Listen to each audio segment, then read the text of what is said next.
The Atlanta Falcons' decision to sign quarterback Kirk Cousins in free agency was mostly praised around the NFL.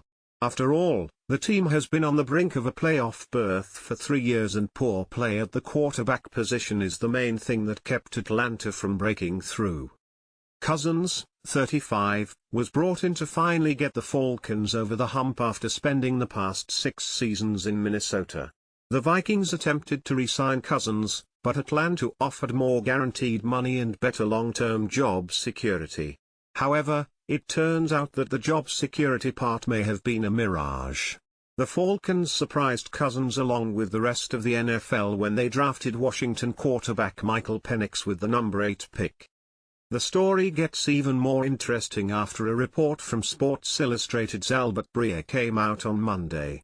According to Breer, Cousins' decision to leave Minnesota was based partly on the Vikings' plans to select a quarterback early in the draft.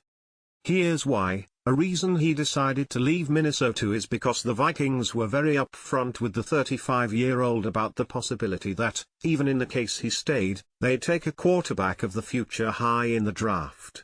Tying that together with the team's willingness to guarantee part, but not all, of a second year on another contract, Cousins figured that, if he stayed, there was a good shot that he'd be on the move in 2025. Albert Breer, SI. So it turns out Cousins may have left the Vikings to avoid being in the exact situation he now finds himself in with the Falcons. It's easy to see why Cousins might feel blindsided by the decision to select Penix, but you can't blame Atlanta for prioritizing the future of the franchise over the feelings of one player. Let's see how Falcons fans on Twitter reacted to Sports Illustrated's report about Cousins.